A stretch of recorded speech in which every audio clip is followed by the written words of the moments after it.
Good morning, Nat. How are you, man? I'm doing great.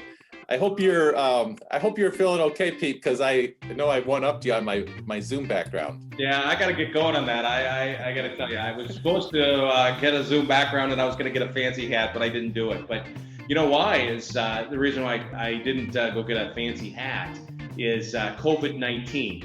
Yes, Yeah. COVID-19. So my daughter, who's a senior in high school, she's getting a little stir crazy. So we finally had to say, okay, you can start spending time with friends, right? But you got to wear a mask, got to be 8 feet away. So we let her do it, right? She goes to a friend's house. What do you expect happens? The next day, the family has COVID-19. Ooh. Yeah, right. So her friend got the COVID-19. So we went through the whole testing, and now she has to wait like 10 days. So the whole house is locked down. We're wearing masks and everything else. So crazy world, isn't it? Yep. I would be glad when it warms up so we can be outside again. Yeah. Well, I think everything now is Zooming, right? I mean, I think a little bit about, our franchise conference that we go to twice a year, semi-annual conference. We used to go to nice places like Florida and things like that. And we just got done doing 4 days of Zoom with that conference. It was crazy.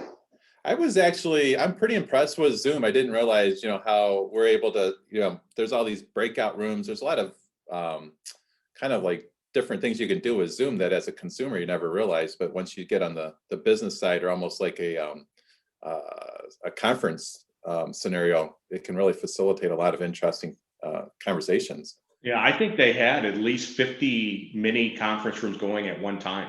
Yeah. Right? Go from a general session to one-on-one sessions with franchisors. And I think about the technology associated with taking people and moving them into these rooms, just like you're walking in. It's pretty amazing. Yeah. Yeah, So, I learned a lot, and it was interesting because I had a lot of assumptions kind of going into that, and as franchise consultants, we're always trying to keep up, up to date with what's going on in franchising, and I was pretty impressed both with how service is doing and how retail is doing, and it wasn't all, like my assumptions, were that they were making ass out of you and me.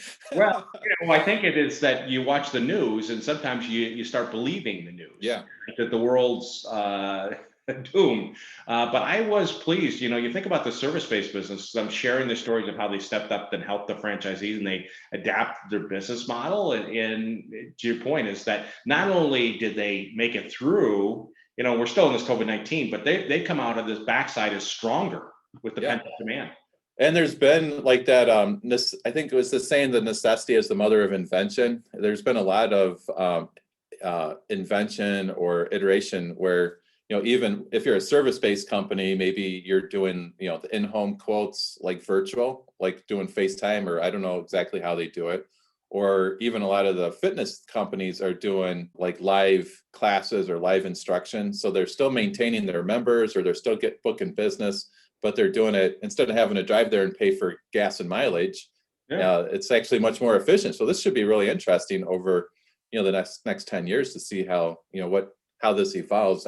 I'm thinking a lot of this is here to stay, to be honest. Well, I think so. I think a little bit about like the fitness concepts, though. What we're seeing is that people want that interaction. So Yeah. Zoom is great. Doing the classes at your house is fine, but it's about going to doing that yoga class with your friend or that other 50 people. There's just energy. You see that in football stadiums. Anything else? It's when people can get together, and I think that's what everybody's lacking. So I think they've made it through. And I think they will have a major impact of how we go forward. Maybe it gives you more opportunities as a consumer, like Farrell's, who we interviewed, right? I mean, it was you can go to their facility or you can be anywhere in the country and take advantage of their body shaping stuff. I mean, it's pretty cool. Yeah. I think for that kind of stuff, consistency is the key, right? You don't want to like take a week off or a month off because you might never come back. Yeah. Yeah. And I think from the standpoint of even businesses that you talk about adapting and making better. So I was talking to a home cleaning franchise, right? And they bought those the sanitizer guns, right? The Yeah. battery powered ones, and they sterilize rooms, the surfaces. It's pretty, they're like $600 tools. Well, they go in and they sterilize the house for people. So not only do they clean it, but they have these things, and it's an added feature that you can pay for. It's very cool. Do you feel like the people you're talking to, like you feel like there's more career transition than maybe there was, last year, like 12 months ago, or do you feel like it's about the same? Yeah, I think we're seeing more of it from that standpoint. Just from the state is that people, because of COVID-19, no fault of their own, the company started downsizing. They're eliminating people, and I think companies have learned that they don't need as many managers. They don't need as many levels when you're basically virtual. Well, yeah, I know. I go to my office building, and literally there used to be, people everywhere, and the doors are closed in the middle of the day, and you can look in and see it's, the lights are off. So, these offices that used to have 50, 75, 100 employees, they're all working from home. So maybe, like you said, maybe they are also finding out they don't need as many managers. I don't know, but definitely it's a new world out there. Yeah, and I think from the standpoint is it's the world is changing at a faster pace, and I think that's impacting it. So, and more people are kind of saying, "Hey, I'm ready to be in control," right? And I think that's Yeah. the biggest thing is they use the terms like, "I want to have career and income security." I don't want anybody to be able to say that I don't have a job anymore. I don't have an income. I think the thing that people also underestimate is franchising is basically always hyper local. So, a lot of executives are historically we're traveling all over the US. Maybe they have 75, 90% travel. When you own your own business, and it really doesn't matter if it's fitness or house cleaning or whatever, it's going to be hyper local.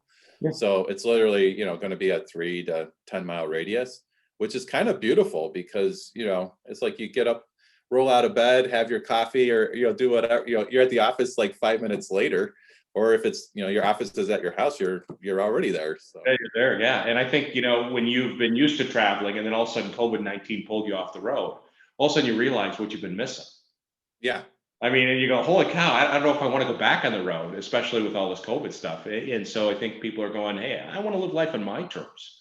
yeah, yeah. That's kind of the fun part about what we do is just listening to people and learning about them and helping them.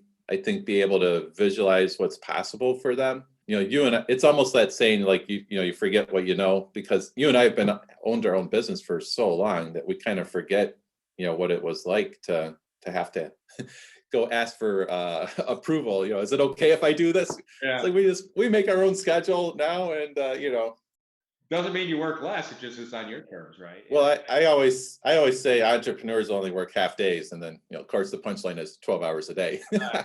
Absolutely. No, I think that's right. I mean, it's all about that. Sean, do you have any? Were you going to join us? Did you have any questions? I don't remember. Yeah, so I was just interested to hear about what does your day look like? Like you're talking about, your five, when you wake up, you're in your office. So what do you do in the morning? Like, how do you get started and where does it go from there?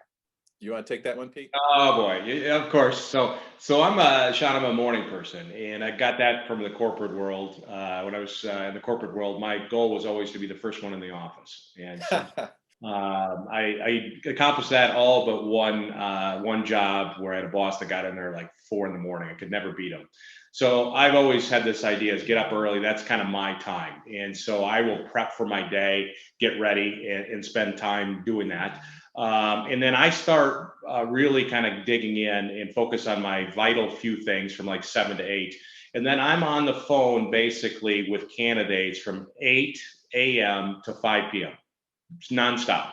I take about half an hour maybe for lunch from that standpoint, but I'm just going. So I eat breakfast at my desk. I eat lunch at my desk from that standpoint, and I get the great opportunity to be talking to people all over the country in different phases of the process of investigating franchises, whether it's considering doing that, going through the process to doing a consultation call where I get to learn about them, to introducing them to franchise companies aligned with their interests. So I get to be on the phone all day with really cool people from all over the country. And at 5, I'm off the phone, and then I start prepping for the next day. So I'll put about an hour and a half into getting ready for the next day, whether it's franchise introductions or preparing for a consultation call or following up on anything. So, I'm working probably, we'll call it 12 hours a day, Yeah, so half days. half days.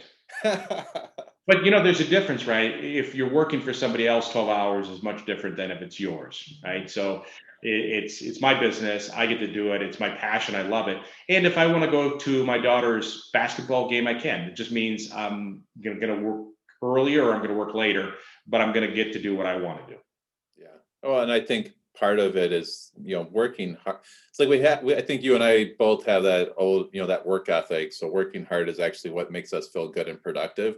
So, we're choosing, even a lot of times, on kind of those holiday weekends and stuff, I like to sneak off to the office and get some work done because then I feel productive. So yeah, well, I think both of us had fathers that were entrepreneurs, and they drove that work ethic, right? I know you at an early age worked in your dad's business. My dad had me doing crazy things for him in his business. So yeah, my dad was a bricklayer, and one of his favorite lines, which I didn't like, but he always would say, "Every brick you lay, son, is one less that I have to lay."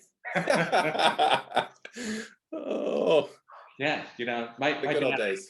Yeah. So my dad was kind of ruthless, right? So he used to give cars to the Minnesota Vikings, the players and the coaches, right? So when I turned 16, he saw a great opportunity. So when they didn't return their cars, he would have somebody drive me up to their practice field in Eden Prairie and drop me off with a spare set of keys. And the only way that I was getting home was repossessing that car. Oh my gosh. Talk about driving it like you stole it. I run through the parking lot, right? Because, you're scared, somebody's going to grab you, right? And I literally would run looking for that car. I get that car and I just take off. It was, but that was just the way my dad was. You just do what you got to do to get it done. Yeah. What were some of the in-demand cars back then, out of curiosity, for the players? Well, I think he probably gave him practical cars, but the one that was really cool was the Mustang, right? The 5 Mustang. That was just I learned how to drive a stick on that car. Hopefully before you hopped in and realized that, hey, this one's a stick. Oh no. My dad gave me a car and said, go figure it out, right? And I still remember being on a hill and the darn car rolling down the hill because I couldn't make that difference. So, but that was my dad's, just you just figure it out. You get it done. Yeah, I think we all owe a lot to our parents, and I think a lot of reason why people invest in a business, I hear this quite consistently, is I want to create a legacy for my family. So your kids being able to see you working and having your own business, as a business owner, for our candidates and all that, it really, you cannot underestimate how much that's going to influence their life forever. Well, I think they're growing up in a much different world than even you and I did, right? We're in this gig economy, and I believe that the days of you get a degree and then you go get a job, with a good company, I think those are diminishing. And so our kids are going to have to create their own opportunities. And so if we can expose them to being entrepreneurs at an early age, even though they may not necessarily be working in a business, they're exposed to it. So they're more comfortable, so that when it is the time where they have to create their own opportunity, they've been exposed to it. So I think there's a real advantage to kids growing up in a family where their parents are entrepreneurs. What do you think your kids are, my kids are not in college yet, but what do you think is like the average college investment these days for 4 years? Well, I think it's, you look at merit money and stuff like that, but I got to think it's 120 to, call it $160,000. Yeah. Oh, that's about what it takes to invest in a franchise. Yeah, no, and I think college is good for kids, right? You are learning and stuff like that. So I would never take anybody away, because once you have that college degree, you have it for life, right? But the idea is that I think you can take those skills. Like I was reading something the other day, they said the MBA students now, a good portion of them, when they get their MBA, are not looking to get a job at the company, but rather to go start a company, start their own. Oh, interesting. Yeah. So I think you're seeing that trend. They know the importance of the education, but they want to use that education to start a business opposed to. That's interesting. Awesome. Well, Pete, it was awesome hanging out with you a little bit today. Any other big plans?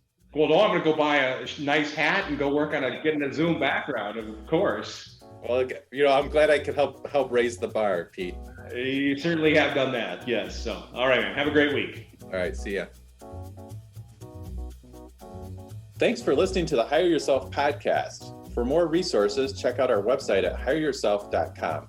And remember to subscribe to this podcast to receive each episode. Please leave us a rating, and we'd love to hear your feedback or suggestions for topics.